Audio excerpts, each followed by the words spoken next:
Et bonjour tout le monde. Voilà, ça fait maintenant un mois que je suis en Nouvelle-Zélande. Bon, je vais pas faire une vidéo conseil ou quoi comme d'habitude. Je vais plutôt te raconter comment ça s'est passé ce premier mois sur place, comment c'est la Nouvelle-Zélande, mon avis et mes premières impressions sur le pays. Alors bon, déjà tout d'abord le voyage pour aller en Nouvelle-Zélande. Bah, déjà c'est pile poil quasiment à l'opposé de la France, quoi. C'est à l'autre bout de la terre. Alors normalement c'est un voyage qui aurait dû durer 34 heures. Mais pour moi il a duré bien plus longtemps.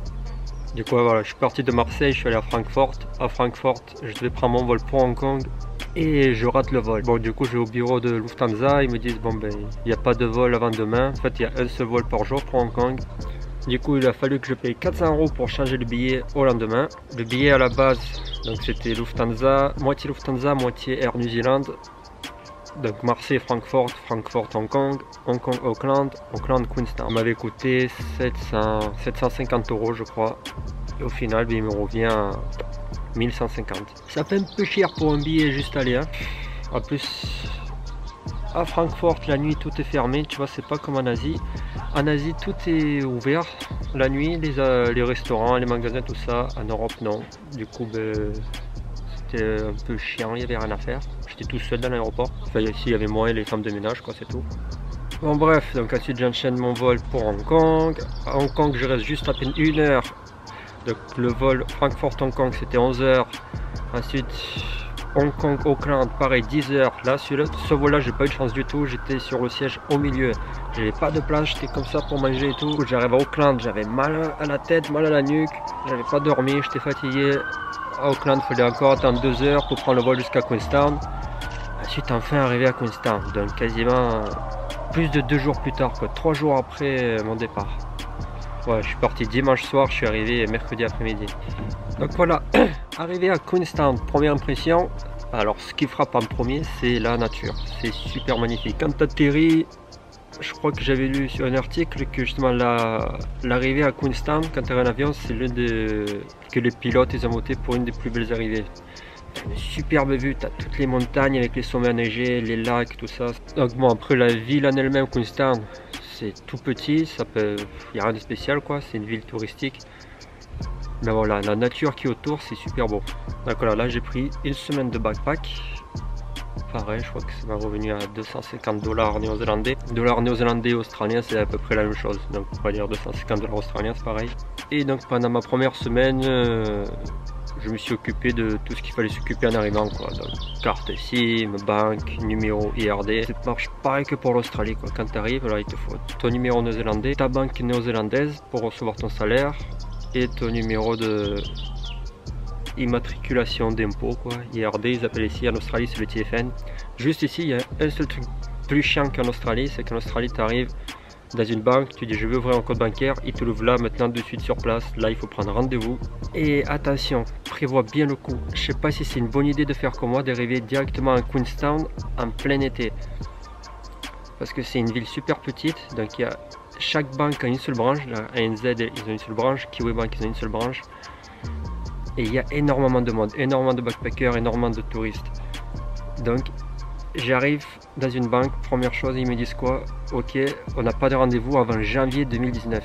Alors que je venais d'arriver, c'était fin novembre 2018. Comment je vais faire? Et toutes les banques me disent pareil. Juste ANZ, ils m'ont dit notre prochaine date c'est le 17 décembre. Bon, j'ai tout refusé bien sûr. Ensuite, je vais dans la ville voisine, Frankton. C'est là où il y a l'aéroport en fait. Et je vais pareil, je vais chez ANZ et ils me disent on a une date pour demain, voilà, quelqu'un qui vient d'annuler son rendez-vous, du coup si vous voulez je peux vous mettre à sa place. Bon voilà, j'étais super content, j'ai dit oui. Comme ça dès le lendemain j'ai ouvert mon compte bancaire néo-zélandais chez ANZ. Ensuite pour le numéro, pour la carte SIM néo-zélandaise j'ai pris 2 degrees ou second degrees, je sais pas comment ils appellent ça. Enfin c'est un 2 degrees. Donc là c'est pareil comme en Australie, c'est... T'achètes ta carte SIM, tu mets de l'argent dessus, ça marche. J'ai pas pris de forfait, rien. Juste une carte SIM prépayée. Et ensuite, donc il faut faire l'IRD. Ça c'est comme donc le TFN, l'IRD, sans ça tu peux pas travailler. Enfin si tu peux travailler mais tu seras taxé genre 50% de ton salaire, donc il vaut mieux l'avoir. Donc voilà, tout ça, ça m'a pris à peu près une semaine. Donc toute ma première semaine je me suis occupé de ça. De la première semaine, qu'est-ce qui se passe là? On commence à chercher, je commence à chercher du travail, je commence à chercher un logement. Et c'est là qu'on voit que les choses sont pas si simples à Queenstown. Queenstown c'est donc, comme je dis, c'est tout petit, c'est hyper touristique. Je crois que c'est la ville de loin la ville la plus touristique de la Nouvelle-Zélande. Il n'y a pas vraiment de locaux ici. En fait, c'est pas vraiment la Nouvelle-Zélande, quoi. C'est vraiment une bulle à part entière. C'est comme Disneyland à Paris, tu vois. Disneyland, c'est pas la France, c'est Disneyland. Mais là, c'est Paris, c'est pas la Nouvelle-Zélande, c'est Queenstown. C'est un endroit super touristique avec plein d'activités, soit l'élastique, soit en parachute, balade sur le lac. Enfin, il y a des stations de ski autour. Enfin, il y a beaucoup de choses à faire. Tu as tous les Néo-Zélandais, des Européens, des Américains, surtout des Australiens, énormément d'Australiens ici qui viennent passer des vacances. C'est très cher. C'est la ville la plus chère, je crois que c'est encore plus cher que Auckland, quoi. C'est la ville la plus chère de la Nouvelle-Zélande. Et des logements, vu que c'est tout petit, il n'y en a pas tant que ça. Donc voilà, c'était très dur de trouver un logement. Donc au début, j'avais pas réussi à trouver. Donc j'ai repris une semaine de backpack, mais dans un autre backpack. Et aussi, c'est des salauds un peu. À l'approche de Noël, ils ont vachement augmenté les prix des backpacks. Ouais. Moi, je payais donc 35 $ la chambre. Ils ont passé les chambres à 45-50 $. Et ils faisaient plus le tarif la semaine, quoi. Du coup, il fallait tous les jours tu payes 50 $. Mais bon, ensuite, donc je me suis baladé sur leur Le Bon Coin.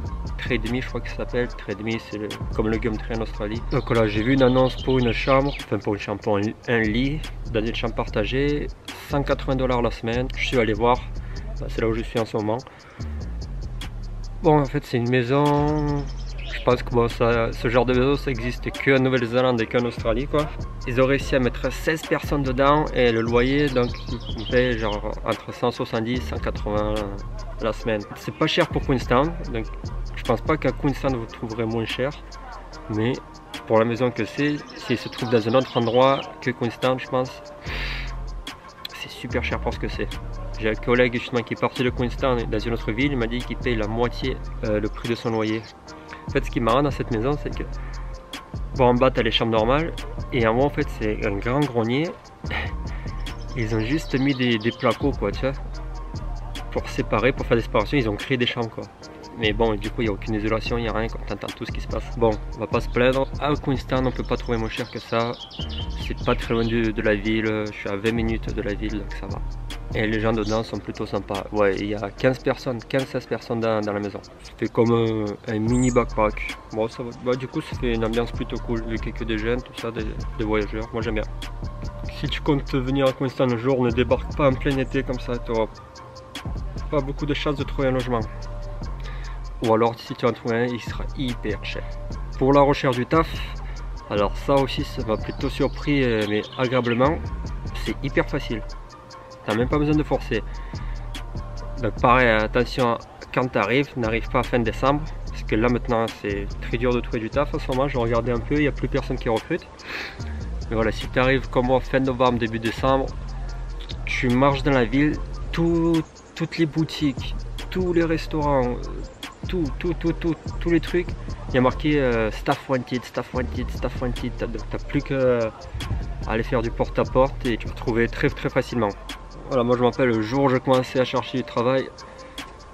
J'ai fait que 2 restaurants et les 2 m'ont rappelé dans la foulée.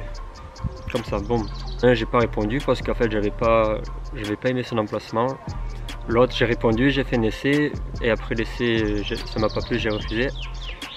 Et là j'ai trouvé donc un autre restaurant, je fais la plonge pour 17 $ de l'heure brut, donc ça fait 14,50 $ net à peu près, c'est nul. En Australie, je gagnais 27,50 $. Et je gagnais le double quasiment. Pour un boulot 10 fois plus facile. Mais bon, voilà, au moins j'ai un taf, ça fait pour 40 heures, ça nous fait à peu près, ça me fait 600 $ la semaine. Et sachant que je paye 180 le loyer, d'un coup, déjà il y a un tiers qui part que dans le loyer. Et donc voilà, si tu continues à Queenstown, donc en fait à Queenstown il y a 2 saisons, il y a la saison d'été et la saison d'hiver. Donc si tu ne viens pas en pleine saison, mais que tu viens un peu avant, il y a 100% de chances que tu vas trouver un taf, mais vraiment 100%. Je crois que j'ai jamais vu une ville où il est aussi simple de trouver du travail quelque part comme ça. Après voilà, que des tafs genre serveur, plongeur, cuisinier. Travaille dans un hôtel, travaille en agence de voyage pour les backpackers, tout ça. Bon, c'est pas des boulots de ouf, mais en plus bon, moi j'ai vraiment pas eu de chance parce que bon, j'ai trouvé le travail, c'est cool, mais j'ai trouvé le travail dans le restaurant le plus busy de la ville parce qu'en fait il est hyper bien placé, il est dans un endroit juste à côté du lac, il y a une superbe vue, c'est très busy, il est toujours rempli le truc. Donc il ouvre pour les clients à 8h et il ferme donc le soir après les derniers clients, donc vers 10h du soir, et il n'y a pas un moment de répit quoi. De 8h jusqu'à 10h du soir, les gens ils viennent bouffer, c'est toujours rempli. La vaisselle elle fait que défiler, je prends toujours du retard, t'as jamais d'avance quoi. En plus ça nique les mains, faudrait que je m'achète des gants. En plus là tu vois, je suis un jour de repos, mais vu que là on est en pleine période des fêtes, même mes jours de repos ils m'appellent pour donner un coup de main. Mais bon, chaque fois je refuse, j'en ai rien à foutre. Qui se démerde. Donc voilà, sinon par ça j'ai absolument rien fait, j'ai fait aucune activité, je suis même pas, il y a une sorte de téléphérique en haut là ici de la montagne, je suis même pas allé, j'ai rien fait. Je suis allé deux fois au bar, c'est tout. Maintenant mon avis sur, donc pas la Nouvelle-Zélande parce que comme je disais tout à l'heure, Queenstown c'est pas vraiment la Nouvelle-Zélande, mais voilà, mon premier avis sur Queenstown, je suis pas fan pour te dire, je suis pas fan du tout. Bon déjà c'est hyper petit, franchement en 2 jours tu as fait le tour quoi, tout ce qu'il y a à faire. Donc si tu fais beaucoup d'activités, donc tu fais du mountain bike, tu vois, tu fais des randonnées de la montagne, tu vois, ça peut être cool de venir ici. Il y a des gens, ils viennent ici, d'accord, ils travaillent la semaine et ensuite donc le week-end ou leur jour de repos, ils font toutes les activités qu'il y a à faire. Comme ça leur finance leur vie sur place quoi. C'est cool pour eux, vu que moi je fais rien, j'ai fait aucune activité, tout ça. En fait on s'ennuie super vite ici. Enfin, moi j'aimais bien la ville, une ville comme Melbourne. Du coup je pense que d'ici un mois je vais bouger dans une ville plus grande que ça. Et donc comme je disais, tout est hyper cher, c'est très dur de se mettre de l'argent de côté. Je gagne quasiment 2 fois moins d'argent qu'en Australie. Je paie le loyer plus cher qu'en Australie. Moi je pense que c'est une très bonne destination de vacances. Tu vois, passer quelques jours, une semaine, 2 semaines. Ou par exemple si tu fais un road trip en Nouvelle-Zélande, être de passage pour quelques jours et continuer la route. Mais franchement c'est pas une ville vivre plusieurs mois ou quoi. Voilà, donc c'est joli, c'est magnifique autour, tout ça, mais voilà, juste en vacances c'est cool. Pour y vivre je conseille pas. Très certainement vers le 1er 2 février ou quoi, je vais bouger à Dunedin. Je sais pas si je le dis bien, c'est encore plus au sud un peu, c'est sur l'océan Pacifique là-bas. C'est une ville étudiante.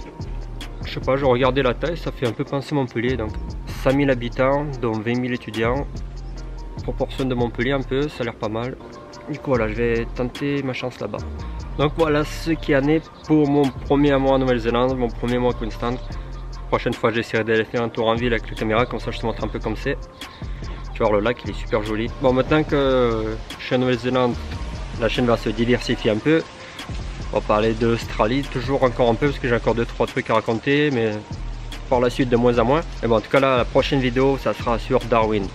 Tu vois, Darwin pareil, j'avais pas trop aimé au début, mais au final je te jure, Darwin ça me manque. J'avais tout, enfin, pareil c'est pas très grand, c'est assez petit, je sais pas, je connaissais tout, ça me manque. Donc voilà, on va parler de Darwin pour la prochaine fois. See you later.